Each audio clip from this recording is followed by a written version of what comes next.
There's a flu shot for the flu. But what about colds? Does anything work? Let's find out. This is Healthcare Triage.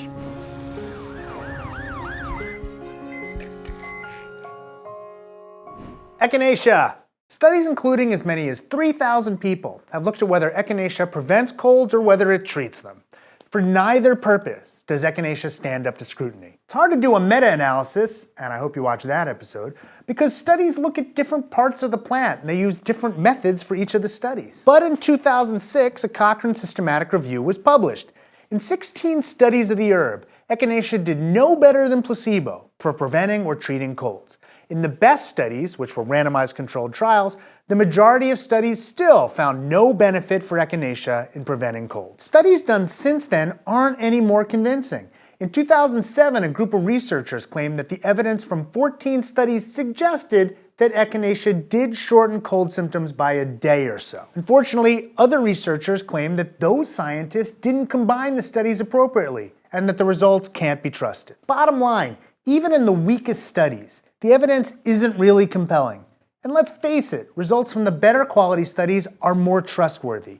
Those studies say that echinacea doesn't prevent or treat colds. Garlic. Taking garlic to prevent or treat colds requires some serious trade-offs. Is it better to smell terrible and be accused of excessive paranoia about avoiding vampires, or to have the occasional cough or cold? In a comprehensive review of scientific trials of garlic, only one of the 5 studies identified was of really high quality. In that study, 146 volunteers were randomly assigned to take a garlic supplement every day for 12 weeks or to take a fake placebo pill. Interestingly enough, the volunteers who were taking garlic had significantly fewer colds than the volunteers who were taking the placebo. The garlic group also had fewer days of illness overall, but the number of days it took for people to recover from their illnesses was the same for both groups. So garlic just might work. Of course, those taking garlic did have some serious side effects. They reported more rashes and, not surprisingly, having a bad odor. Because this was just one study, the verdict on garlic is still out. But the one small study suggests that garlic might prevent you from getting a cold if you take it regularly for a long period of time. Vitamin C. On the other hand, there's been a lot of research on vitamin C. When researchers combined the results of 23 studies investigating whether vitamin C prevents colds in normal people, there's no significant improvement. Vitamin C doesn't prevent you from getting a cold. In studies involving over 11,000 people taking 200 milligrams or more of vitamin C a day, it didn't prevent colds. If we're being totally thorough though, then there is a study that showed that people who engaged in extreme exercise in extreme conditions, think like marathon runners, soldiers training in the Arctic, and skiers, vitamin C almost looked like it worked to prevent colds. But it still made an insignificant difference. So if you plan on engaging in seriously strenuous exercise in very cold conditions, you might consider taking vitamin C in the hope that it might work. But otherwise, don't waste your time. Vitamin C also doesn't treat colds. In 7 studies looking at the treatment of the common cold, scientists found it to be no better than placebo. Based on the results of 11 studies of more than 6,000 people, taking vitamin C also didn't make the colds any shorter or any less severe. It doesn't work. Zinc. There's a systematic review of 7 studies that look at whether zinc lozenges effectively treat the common cold. The results are mixed. In about half of them, zinc did nothing, and in the other half, it did. The authors concluded that there might be a small help from taking zinc, but they acknowledge that most studies are of pretty poor quality. But zinc's got issues. One of the problems is that it tastes terrible. Researchers couldn't make a placebo pill that tasted as uniquely bad as zinc, so studies are often poorly blinded. It's also important to note the other downsides. It's more likely to make you feel nauseous than it is to improve cold symptoms. People who use zinc lozenges are also more likely to have distortions in their sense of taste and irritation of the mucosa in their mouths. There's an added zinc-related caution. Older studies of zinc nasal gel showed it actually improved cold symptoms and how long colds last.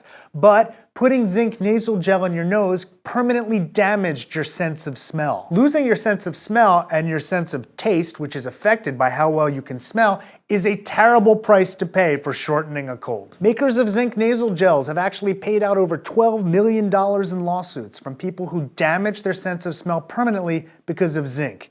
Don't do it. The bottom line is that zinc might help your cold a bit, but the downsides likely outweigh the benefits.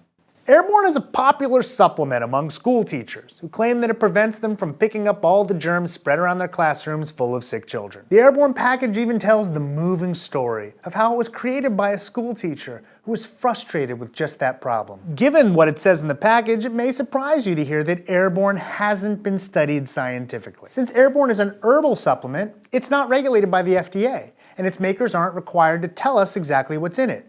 All we know is that Airborne contains a mixture of vitamins, minerals, and herbs, including large amounts of vitamin C and vitamin A as well as some zinc, and we know those things don't really work. The package used to talk about a double-blinded, placebo-controlled trial of 120 patients that showed that Airborne worked to make colds better. It's not there anymore. Why? The makers of Airborne had to remove that claim because, as it turns out, the study was conducted unscientifically. An investigative report by ABC News found that the scientific team at G&G Pharmaceutical Services was, in fact, two men working in a garage. Well, that's not a problem in and of itself, but it turns out lots of other stuff wasn't as good as originally sold either. The makers of Airborne agreed to pay more than $24 million to settle a class action lawsuit in regard to their false advertising about this garage study and the lack of evidence for their product. Airborne is not healthcare triage approved. Chicken soup. Let's start off by saying that chicken soup hasn't been tested in rigorous clinical studies. There are no randomized controlled trials or even any real clinical trials. That said, one group of researchers did carefully investigate the impact of chicken soup on the specific cells of the immune system that increase inflammation when you have an infection. So when you have an infection, immune cells called neutrophils migrate to the area to help fight an infection. One of those things the neutrophils do is release chemicals that increase the amount of inflammation going on in your body. This inflammation is part of why you develop more mucus and phlegm when you have a cold. Scientists studied whether chicken soup had an impact on the inflammation response. They looked at homemade chicken soup as well as commercially prepared soups to determine whether they prevented the inflammatory cells from migrating or moving to a source of infection. Amazingly enough, they did. Various dilutions of the homemade soup and the majority of the store-made soups inhibited the movement of the neutrophil cells, which might give chicken soup some anti-inflammatory properties. And we own that this isn't a randomized controlled trial with clinical outcomes, but chicken soup has other properties that might help you to feel a bit better, even if those are placebo effects. Having soup prepared for you by a loved one, or associating chicken soup with memories of someone taking care of you may play a powerful role in making you feel better. Chicken soup is not a cure for the common cold, but it might be worthwhile to listen to Grandma on this one. You just might feel a bit better. And there's really no downside, and that's the important point. Unless you don't like chicken soup. And then, God, I don't even want to know you.